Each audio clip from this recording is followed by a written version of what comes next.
Hello everyone, welcome to UPSC Akhada. So in this video, we will cover chapter number 10, that is the last chapter of 11th class economics NCERT. So in this chapter, we will do what we will do. We will do comparative development experiences of India and its neighbor. So let's get started. So first, what will we learn from this video? We will learn about two things. First, first is we will figure out comparative trends in various economic and human development indicators of India and its neighbor. तो economic indicators यानी GDP की growth, उसकी sectoral composition, उसको compare करेंगे तीनों countries के। वो तीनों कंट्रीज कौन सी है? China, Pakistan and India. And human development indicators को भी कंपेयर करेंगे, क्योंकि development as a concept include many things. आपको पता है डेवलपमेंट एक मल्टी डायमेंशनल कंसेप्ट है जिसमें इकोनॉमिक ग्रोथ भी आती है और अदर डेवलपमेंट इंडिकेटर्स भी आते हैं। मींस जो एचडीआई के इंडिकेटर्स होते हैं, for example health health indicators and education attainment, ये सब आते हैं। तो एज ए होल कंपैरिजन करने के लिए हमें ना सिर्फ इकोनॉमिक इंडिकेटर्स को देखना है, बल्कि अदर डेवलपमेंटल और सोशल इंडिकेटर्स को भी देखना होगा। Then we will assess the strategies that these countries have adopted to reach their present state of development. तो इन डेवलपमेंट पैटर्न्स में और इनके इंडिकेटर्स में कुछ वेरिएशन रहेगा। तो वेरिएशन क्यों है, कैसे तीनों कंट्रीज ने डिफरेंट पाथ फॉलो करे और क्या सिमिलैरिटीज हैं उन पाथ में, इकोनॉमिक ग्रोथ एंड डेवलपमेंट के पाथ में, ये हम लोग डिस्कस करेंगे। तो फर्स्ट चाइना का केस लेते हैं। तो चाइना के केस में, सॉरी ये, तो चाइना के केस में सबसे इंपॉर्टेंट पॉलिसी जो स्टार्ट करी माओ जेडोंग ने, that was great leap forward. एक बड़ा बड़ा कदम इसकी तरफ, प्रोस्पेरिटी की तरफ। ये कब इनिशिएट किया गया? 1958 में। ये दो इंपॉर्टेंट कंपोनेंट थे। एक तो बैकयार्ड इंडस्ट्रीज, यानी हर घर अपने बैकयार्ड में इंडस्ट्री बना सकता था, यानी आयरन इंडस्ट्रीज लगा सकते थे। Small scale industries, SSI, small scale industries, छोटे वेसल्स कह लीजिए आप, या फिर फॉर एग्जांपल यूटेंसिल्स, इस टाइप की बैकयार्ड इंडस्ट्रीज मैन्युफैक्चरिंग की लगाई जा सकती थी छोटे स्केल पर। Second, commune system. चाइना में लैंड रिफॉर्म सक्सेसफुल रहे थे, ये बहुत इंपॉर्टेंट फैक्टर बनेगा आगे चल के इसकी डेवलपमेंट का। और सिमिलरली इंडिया की बैकवर्डनेस का। इंडिया में लैंड रिफॉर्म्स इतने सक्सेसफुल नहीं रहे, लेकिन चाइना में रहे।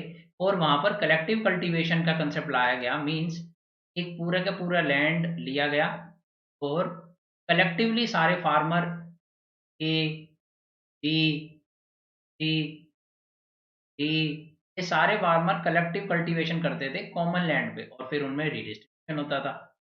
बट इसके कुछ पॉजिटिव्स भी थे और नेगेटिव्स भी। नेगेटिव्स कैसे इसकी हडल क्रिएट करेंगे इसकी ग्रोथ प्रोस्पेरिटी को, ये हम आगे देखेंगे। Then great proletarian cultural revolution, ये इनिशिएट किया गया 1965 टू 1977। एक्चुअली हुआ ये कि माओ जेडोंग जो थे, दोनों सिस्टम से, बैकयार्ड इंडस्ट्री और कम्युन सिस्टम से कुछ खास इकोनॉमिक ग्रोथ और डेवलपमेंट हो नहीं रही थी। तो उन्होंने एक नया कंसेप्ट लेके आए, ग्रेट प्रोलेटेरियन कल्चरल रेवोल्यूशन। एक और खास बात है फ्रेंड्स, ये जो पीरियड था 1965 का अराउंड, इस वक्त जो है रशिया और चाइना के रिलेशंस में थोड़ी कड़वाहट आ गई थी। और इस वजह से रशिया ने अपनी जो टेक्नोलॉजी थी और इंडस्ट्रियल डेवलपमेंट में जो चाइना के टेक्नोलॉजी वो शेयर कर रहे थे, क्योंकि दोनों ही कम्युनिस्ट कंट्री थी, वो बंद कर दिया था। और इसी वजह से चाइना ने फिर अलग स्ट्रेटेजी अपनाई, और वो स्ट्रेटेजी थी ग्रेट प्रोलेटेरियन कल्चरल रेवोल्यूशन। इसके अंदर क्या हुआ, अंडर विच स्टूडेंट्स, प्रोफेशनल्स जो बाहर भेजे गए थे और वहां से पढ़ के आए थे, और उनको भेजा गया, were sent to work and learn from the countryside. अलग अलग विलेजेस में जो जहाँ के प्रोफेशनल थे उनको अपने लोकल एरिया में भेजा गया और कहा कि आप अपनी एजुकेशन और टेक्नोलॉजिकल जो आपकी लर्निंग है उसमें हेल्प कीजिए, देश के प्रगति में योगदान दीजिए, तो अपनी कंट्री साइड में जाइए और वहां पर काम कीजिए। Then Chinese style market reform, ये थर्ड स्टेज थी इकोनॉमिक रिफॉर्म्स की, पॉलिसी मेकिंग की, और ये डेंग जियोपिंग इनके प्रेसिडेंट थे। जब वो लेकर आए थे चाइनीज स्टाइल मार्केट रिफॉर्म, यानी मार्केट रिफॉर्म्स तो इंट्रोड्यूस करे गए, लेकिन वो चाइनीज स्टाइल थे। वो एकदम कंप्लीट मार्केट रिफॉर्म्स नहीं थे, बट कॉशियसली, बड़े ध्यान से, सेक्टर बाय सेक्टर और एरिया बाय एरिया वो रिफॉर्म्स लाए गए, ताकि ये देखा जा सके कि उनके क्या पॉजिटिव्स और negatives.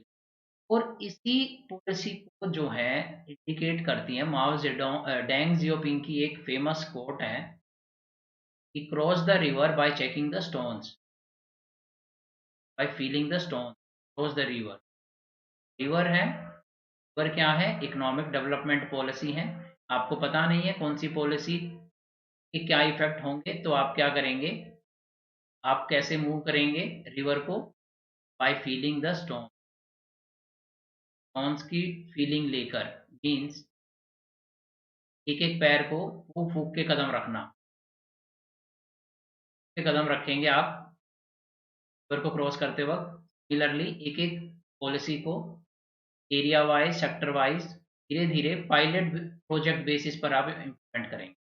Then agri reforms, industry, dual pricing model, SCZ.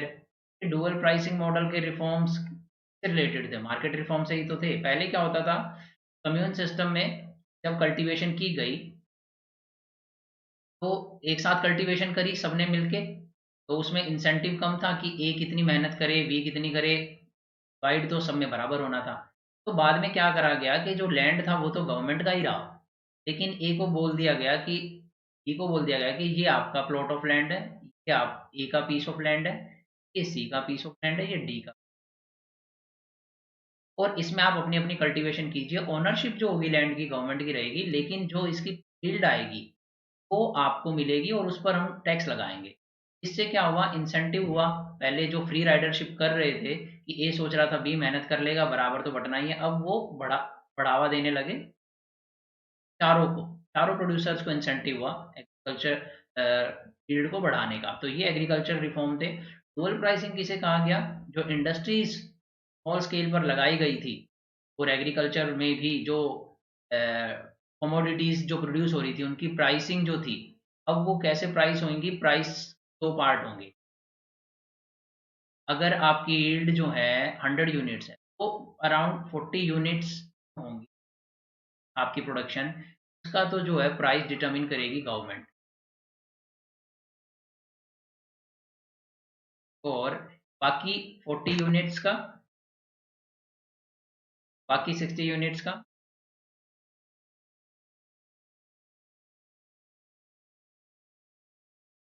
बाकी 60 यूनिट्स को कौन प्रोड्यूस करेगा, की प्राइस कौन डिटरमिन करेगा, सॉरी, वो मार्केट डिटरमिन करेगी। ये डुअल प्राइसिंग, यानी मार्केट रिफॉर्म्स तो लाए जा रहे थे बट धीरे धीरे, कि सडनली ऐसा ना हो कि बहुत ज़्यादा प्राइस राइज हो जाए कमोडिटीज़ का, और को जो माल न्यूट्रिशन का।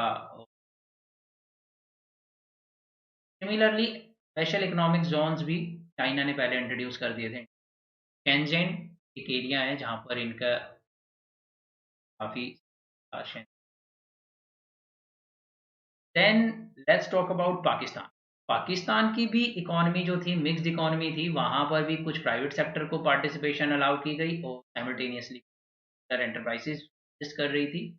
सिमिलरली इंडिया की तरह उन्होंने भी इंपोर्ट सब्स्टिट्यूशन पॉलिसी फॉलो करी। एंड वाई, बिकॉज उनके पास भी फॉरेक्स जो थे लिमिटेड ही थे, कि ये भी बेसिकली अंडर डेवलप्ड कंट्री ही तो थी, एग्रीकल्चर बेस्ड इकोनॉमी ही तो थी। तो यहाँ पे भी कोई मैन्युफैक्चरिंग ऐसे लार्ज स्केल पर टेक्नोलॉजिकल एफिशिएंट मैन्युफैक्चरिंग हो नहीं रही थी कि ये एक्सपोर्ट करें, इनके पास एक्सपोर्ट करने के लिए कुछ था नहीं। तो इन्होंने भी कंट्रोल में रखना था अपना forex, otherwise external prices balance of prices हो जाते। Then they also came up with green revolution, but इनका ग्रीन रेवोल्यूशन जो था वो एक्चुअली सुपरफिशियल था फ्रेंड्स, हम जानेंगे क्यों। यहाँ पर क्या हुआ, इस ग्रीन रेवोल्यूशन में इंस्टीट्यूशनल डेवलपमेंट नहीं हुई। जैसे इंस्टीट्यूशनल डेवलपमेंट इंडिया के केस में कॉर्पोरेशन ऑफ, पीडीएस, ईपीएमसी, ये इंस्टीट्यूशंस थे। ईपीएमसी जो थी, सही प्राइस लगे और एक एरिया में स्केर्सिटी ना हो तो आपको उसमें होता था। सिमिलरली पीडीएस शॉप्स थे डिस्ट्रीब्यूट करने के लिए, पीआई जो था प्रोक्योर करने के लिए था। तो और हमारा एमएसपी,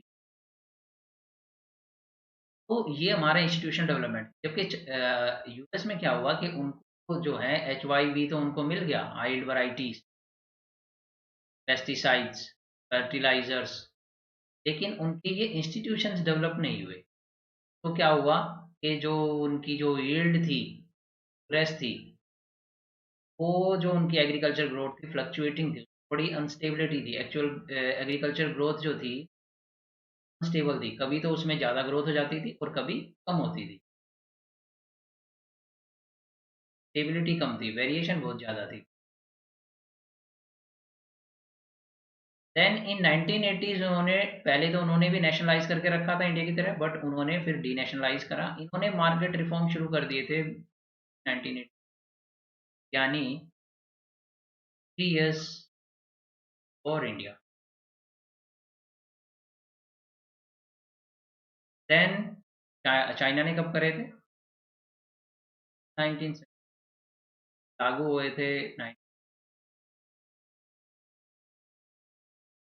और इंडिया ने कब करे थे? 1 लागू कब?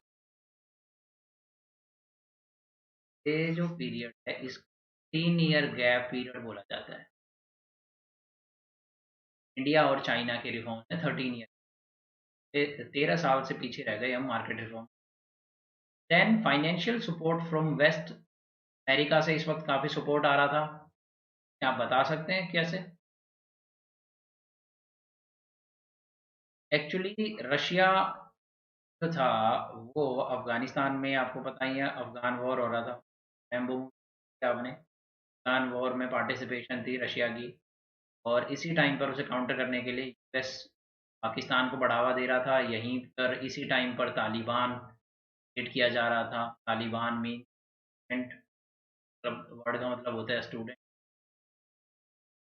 मैं ट्रेन कर रहा था पाकिस्तान, और उसके लिए फाइनेंशियल आ रही थी वेस्ट से, काफ़ी फाइनेंशियल रिसोर्सेज पाकिस्तान ला पा रहा था। और वो सबसे इम्पोर्टेंट बात है, वो नाटो का अनऑफिशियल मेंबर भी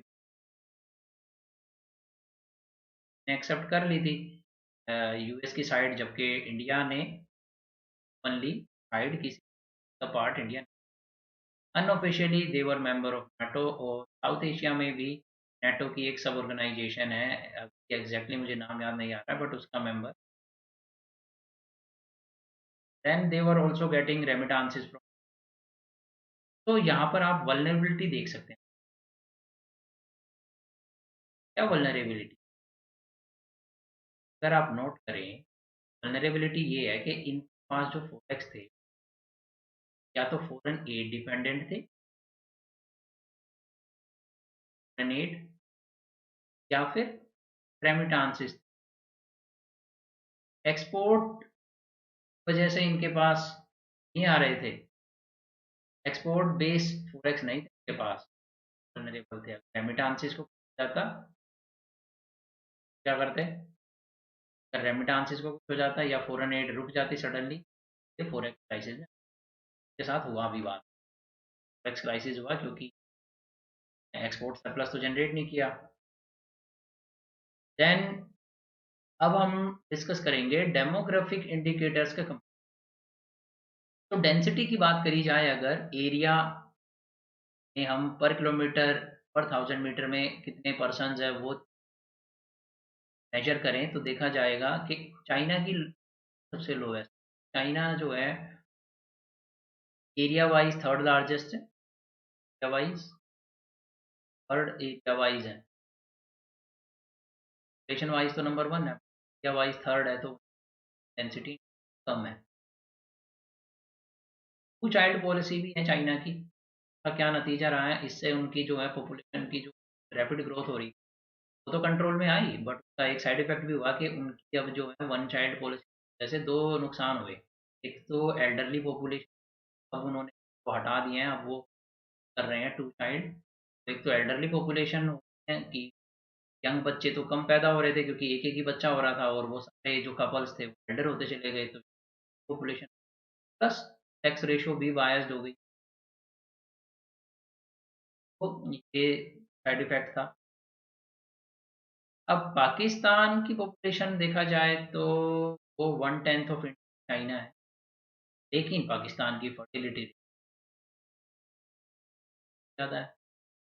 देन बायस्ड सेक्स रेशो वो तो तीनों, होwever वहाँ पे one child policy the reason, but India में तो कल्चरल रीजंस हैं, तो इसको प्रेफरेंस लास्ट राइट्स इस इंडिया में करते हैं। लास्ट राइट पेरेंट्स पेरेंट्स की डेथ हो जाती है, लास्ट जो था, बट इसका एक एक्सेप्शन देखा गया।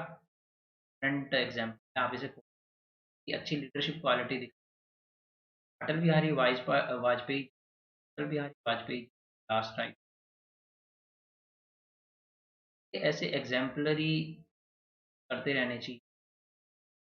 इंदिरा बेदी ने भी अपने हस्बैंड के लास्ट राइट किए, ये ऐसे एग्जाम्पलरी चीज बढ़ावा कल्चर क्लासेस इनडायरेक्टली सूनर और लेटर फिर then now we can discuss and compare some of the indicators countries है, फर्स्ट कॉलम है चाइना पाकिस्तान, देन एस्टिमेशन दी गई है 1 मिलियन में कितना होता है 10 आप कन्वर्ट कर लीजिए, कितना हुआ इंडिया का है 3, चाइना का चाइना एंड देन जस्ट 1, इतना तो मुझे लगता है हमारे UP. And annual growth of population देखी जाए तो कि सेकंड हाईएस्ट है, और यानी चाइना ने एनुअल ग्रोथ काफी डेंसिटी वाइज यहाँ पर देखें तो इंडिया की हाईएस्ट, क्योंकि पॉपुलेशन भी हमारी चाइना की हमारा। देन सेक्स रेशो अगर आप कंपेयर करें तो ये काफ़ी सरप्राइजिंग फैक्ट है दैट इंडिया की सेक्स रेशो वर्स देन हम से भी अपने कल्चरल बायास को। फर्टिलिटी रेट की बात करी जाए तो इंडिया की फर्टिलिटी रेट जो आ रही है, ये फर्टिलिटी रेट जो होती है तरफ हम जा रहे हैं। देन चाइना की तो आ गई है, तो पाकिस्तान की अभी भी। देन अर्बनाइजेशन देखा जाए तो इंडिया की काफ़ी अर्बनाइजेशन, चाइना की Pakistan. So now we will discuss about GDP and its sectors. Talk about China. Then China has the second largest GDP, purchasing power parity basis पर ये हैं इनकी 5।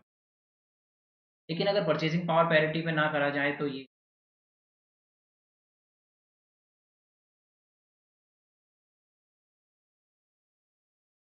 इनकी अराउंड 12 ट्रिलियन, इंडिया की जो है 3 ट्रिलियन की। लेकिन परचेजिंग पावर पैरिटी के टर्म्स में देखें तो इंडिया की भी, पाकिस्तान की कितनी, just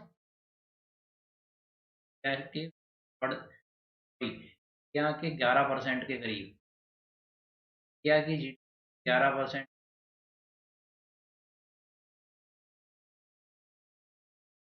then okay, so annual growth of GDP देखा जाए, कंपेयर करें अगर 1980 है कि क्या चेंजेस आए। इंडिया की जो ग्रोथ रेट थी 1999 5.4, जब इस टाइम पर अगर हम कंपेयर करते हैं, चाइना की growth rate was more than us, in fact ये ट्वाइस थी, 2 टाइम्स। चाइना इस वक्त रैपिडली कर रहा था क्योंकि मार्केट रिफॉर्म 19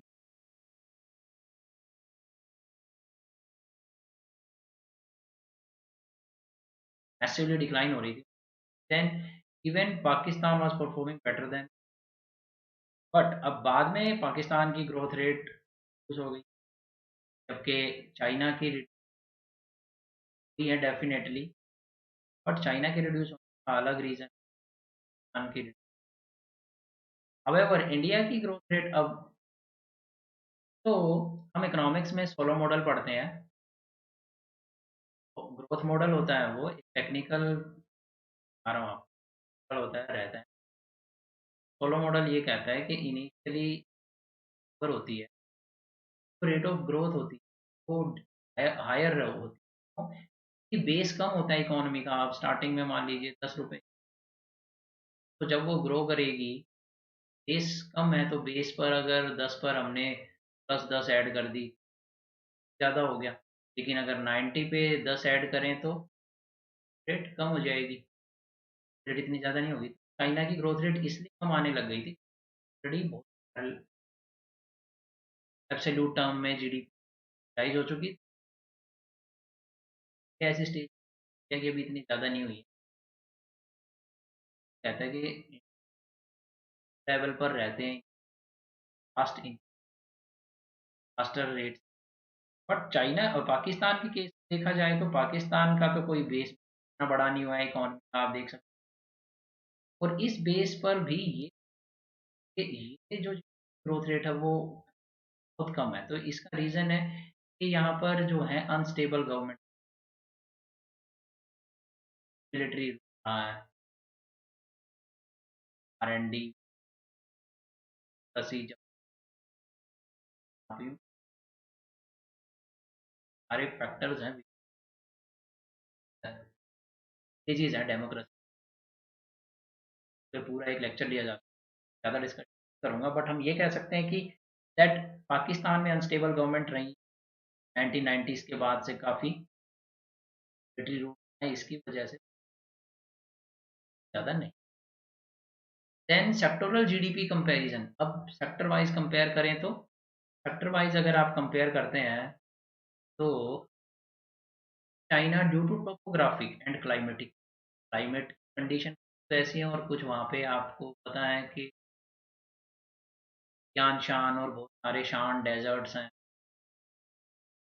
क्लाइमेट ऐसा है, ज़्यादा सुटेबल कल्टीवेशन के लिए एग्रीकल्चर लैंड नहीं है, इसीलिए रेंट पर लैंड लेता है चाइना अफ्रीका में कल्चर करने के लिए, तो वो स्मॉल है relatively, only 10% of total land area जो है वो कल्टीवेबल, और वो इतना कम है कि इंडिया का जो है, इंडिया से कंपेयर करें तो इंडिया का जो कल्टीवेबल एरिया है उसका सिर्फ 40% है चाइना का, तो मतलब फिर भी ये लोग अगर अपनी फूड के अंदर सेल्फ सफिशिएंट है, तो इसका मतलब क्या हुआ, इसका मतलब है कि इनकी यील्ड बहुत हायर है, यानी यील्ड जो है agriculture of China greater than क्या, से सीखने की ज़रूरत है, हमें भी अपनी यील्ड बढ़ानी है, और उसके लिए हम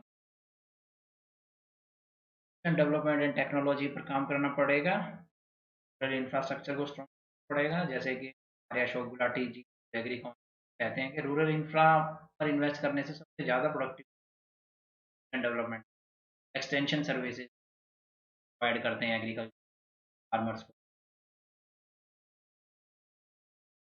तो until 1980s more than 80% of people in 80s तक आप देख सकते हैं क्या खराब condition, more than 80% people in China were dependent on, बाद में कंपेयर करते हैं 2018 19 से percent of, and it's contribution जो है वो भी सिर्फ, अच्छी बात है, अब काफ़ी अच्छी बात है, क्योंकि इकोनॉमिक्स ऑफ डेवलपमेंट पढ़ते हैं, वो कहता है जैसे जैसे कंट्री वैसे वैसे एग्रीकल्चर का share in GD and it's in its should, agriculture activity जो रहती है वो इंडस्ट्रियल सेक्टर से कम रहती है। अगर आपको अपने ये बनाना है तो हमारा लेबर है ट्रांसफ़र करना होगा हायर प्रोडक्टिविटी के एरियाज़ में है एंड सर्विस। तो सेक्टोरल जीडीपी कंपैरिजन के लिए एक डेटा मैंने यहाँ पे पिक करा है।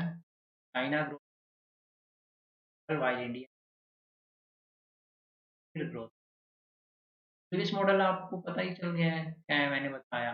पहले जाएंगे एग्रीकल्चर से आप शिफ्ट करेंगे इंडस्ट्री में आपकी सरप्लस लेबर ट्रांसफर होगी और इंडस्ट्री हायर होगी और एग्रीकल्चर भी घटेगी और उसका शेयर इंडस्ट्री का फिर राइज होगा। और जब इंडस्ट्री में सरप्लस लेबर होने लगेगी तो वो शिफ्ट वहाँ पर होगी सर्विस सेक्टर। सेक्टर की प्रोडक्टिविटी इंडस्ट्री से भी हाई होगी। और पाकिस्तान के केस में क्या हुआ है, ये लीप फ्रॉगिंग हो गई। एग्रीकल्चर से इंडस्ट्री ज़्यादा ट्रांसफ़र नहीं हो पाया एग्रीकल्चर का एम्प्लॉयमेंट हो, बल्कि जबकि सरप्लस लेबर का शिफ्ट पहले इंडस्ट्री में होना चाहिए था। इंडस्ट्री का जो शेयर है जी मैक्सिमम बाद में सर्विसेज का होना चाहिए था। इंडिया और पाकिस्तान के केस में क्या हुआ, तब तक ने सीधी हमारा सीधा सर्विस सेक्टर की जो पेमेंट है और सर्विस सेक्टर का जो शेयर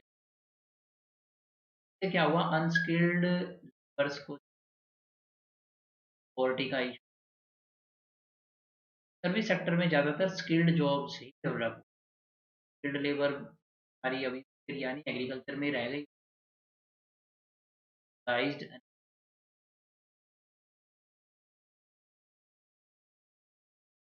तो now let's talk about this. Agriculture में देखा जाए 1980 टू 1990 ट्रेंड्स, आउटपुट की ग्रोथ 5.9% चाइना। यहाँ पर इन्होंने रिफॉर्म्स करना शुरू कर दिए। शिप गवर्नमेंट की थी फार्म के अंदर, फार्म एक्टिविटी सेंट्रलाइज कर दिया था, यानी वो शेयर ऑफ प्लॉट्स दे दिया इकोनॉमिक। देन चाइना की एग्रीकल्चर ग्रोथ, सॉरी पाकिस्तान की तो पाकिस्तान की भी बहुत रीजन 25% अराउंड। इसका रीजन ये भी है फ्रेंड्स के प्राइस, बट देन रिक्वायरमेंट होती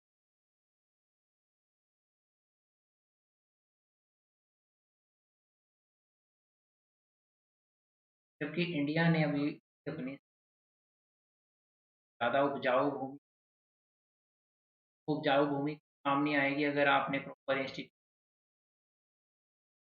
डेवलप करा, प्रॉपर एमएसपी इंसेंटिव तो पर इंफ्रास्ट्रक्चर डेवलपमेंट करा,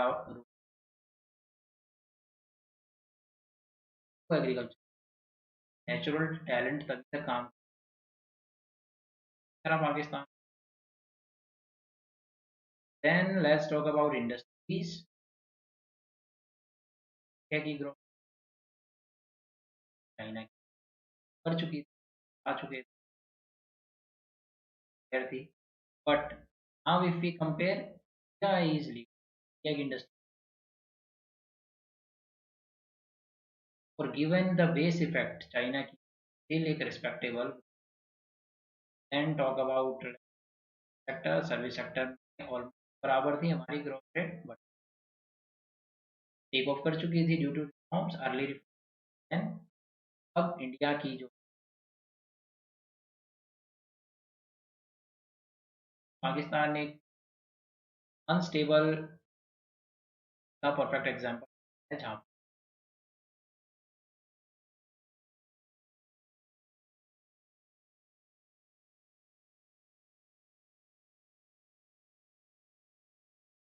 and this slide talks about sectoral share of employment and GDP 1890 के लिए China, India, Pakistan 22। Work force यानी एम्प्लॉयमेंट में कितना, एग्रीकल्चर की बात करें क्या का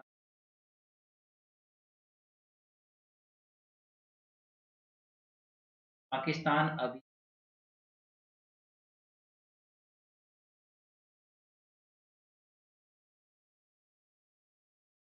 का ज़्यादा,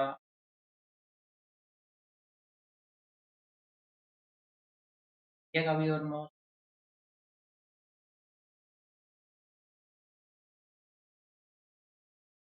पाकिस्तान की बात,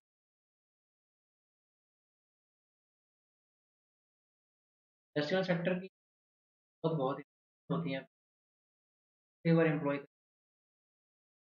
सर्विस सेक्टर में की जो एम्प्लॉयमेंट इलास्टिसिटी ज़्यादा अर्निंग करने वाले होते हैं,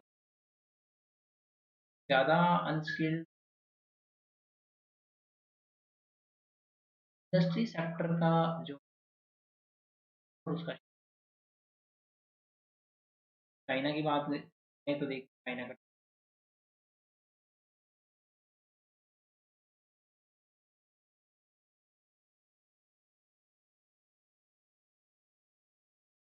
यू कैन कंपेयर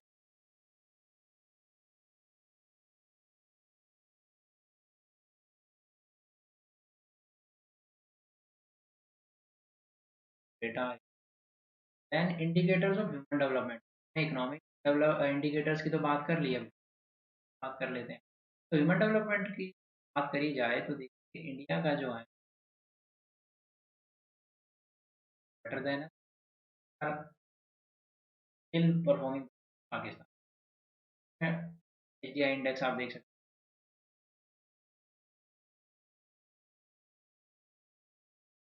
हैं। Then China is quite well. Life expectancy at birth की बात करी,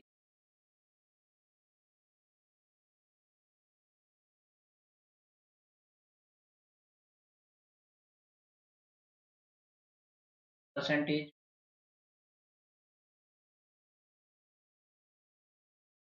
10 साल के बच्चे फिर स्कूल पढ़े छी।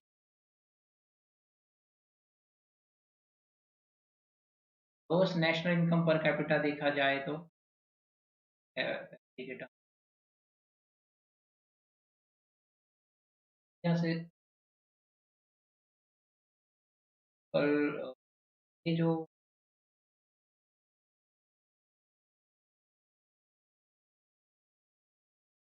data, तो तेज है।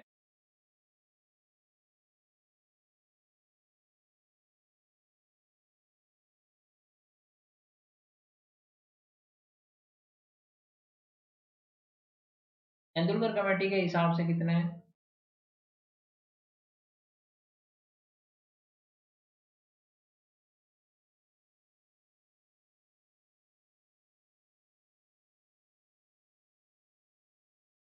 अकॉर्डिंग? इन्फेंट मोर्टेलिटी इंडिया में देखिए और live birth,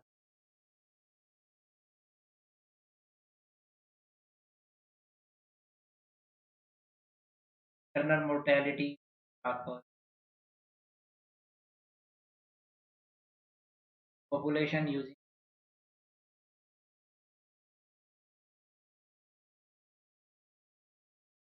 basic drink,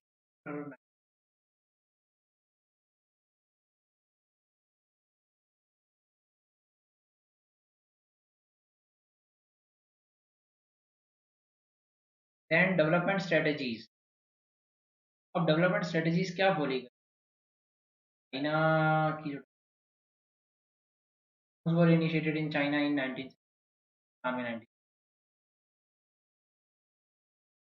but there is a critical difference, very important difference. Pakistan और इंडिया ने तो मजबूरी में रिफॉर्म्स के आए थे हमारे, पर चाइना के केस में ऐसा नहीं था।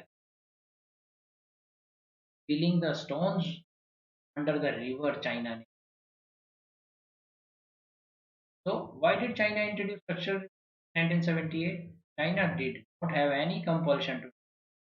Yes, dictated bye world bank and IMF and Pakistan. वो अपनी जो GDP डेवलपमेंट से नाखुश थे और उन्हें लगा कि हाँ, तो सेंट्रलाइजेशन ज़्यादा डिसेंट्रलाइज स्ट्रेटेजी से ज़्यादा तो development based running foreign technology capital रहना फेल हो चुकी थी, तो उन्होंने वॉलंटरली स्ट्रेटेजी को। तो एक और मैं आपको बताना चाहूँगा फ्रेंड्स, चाइना ज़्यादा सक्सेसफुल हुआ इंडिया। चाइना सक्सेस का एक इम्पोर्टेंट रीज़न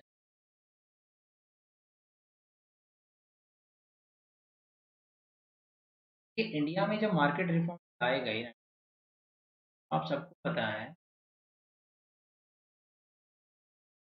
बट रियलिटी यानी जॉबलेस ग्रोथ रही। जब जबकि चाइना में 1978 आए गए, जॉबलेस ग्रोथ की ग्रोथ डिक्लाइन हुई थी और इनइक्वालिटी इतनी राइज नहीं हुई। और एक और इम्पोर्टेंट चीज़ मैं आपको बताऊँ, चाइना इक्वालिटी जो है इनकम के टर्म में मेजर करता है, जबकि इंडिया कंजम्पशन की इनइक्वालिटी जो है हमेशा एज पर इकोनॉमिस्ट कम दिखाई पड़ती है। अगर इनकम में इनइक्वालिटी को मेजर करें इंडिया में, तो इंडिया जो है मोर अनइक्वल सोसाइटी पाया जाएगा चाइना के।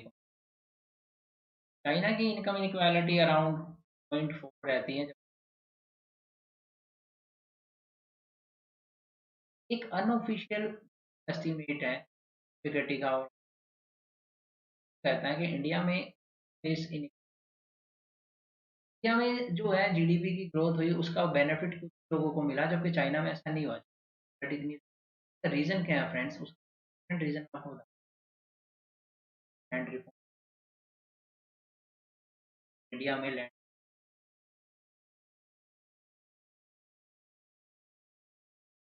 बेनामी transaction, vertical block farmer farmers homes अच्छे नहीं होते। लैंड के सोसाइटी में एक इक्वालिटी आती है।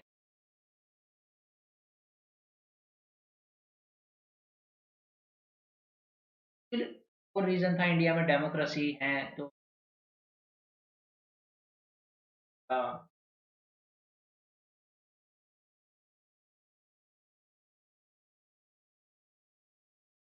ये भी एक रीजन रहा कि तब पहले हम इंस्टीट्यूशंस डेवलप, सोसाइटी इक्वल होगी। तो अगर आप लेवल प्लेइंग फील्ड अगर नहीं है और आप अपॉर्चुनिटी, तो जो से पहले से ऊपर वाली स्टेज पे खड़े होंगे जीतेंगे, सारा बेनिफिट मिल जाएगा। आपको मार्केट रिफॉर्म्स लाने से पहले लेवल प्लेइंग बनानी चाहिए। ये दो बंदे रिच हैं, ये दो ऊपर हैं, और आपने मार्केट रिफॉर्म ला दिए, ये अपनी रिचनेस और नेटवर्किंग की मदद से ज़्यादा ग्रो करेंगे। चाइना में सब कुछ इक्वल बनाया गया। या में भी अगर हम कुछ ऐसी कंट्री, चाहे रिसोर्स को डिस्ट्रीब्यूट आते, टैक्स को आते, अगर हम पहले थोड़ी सोसाइटी क्रिएट फिर मार्केट रिफॉर्म्स लेके आते, इंडिया ज़्यादा ग्रोथ होती और वो जॉबलेस नहीं होती, ज़्यादा रेट से डिक्रीज। तो फिलहाल ये एक ओपिनियन है, ये one school of economic thought का। एक अदर इकोनॉमिक थॉट है, कहते हैं कि इंडिया में ये प्रॉब्लम इसलिए है, इंडिया में मार्केट रिफॉर्म सुपरफिशियल थे। मीन्स लिमिटेड मार्केट रिफॉर्म थे, कंप्लीट मार्केट रिफॉर्म चाहिए होते हैं आपको। कंप्लीट मार्केट रिफॉर्म करना था, लेबर लॉज को नए 3 फार्म लॉज आए हैं, ये लॉज हमें 1990s में लाने थे, वो कंप्लीट मार्केट रिफॉर्म। और इसीलिए you can not blame the markets, आपने जो रिफॉर्म्स लाए वो सुपरफिशियल थे। Complete market reforms required get the complete benefit of complete market. Complete market reforms अब लाए जा रहे हैं, क्या है, लॉज 4 लेबर कोड आए हैं,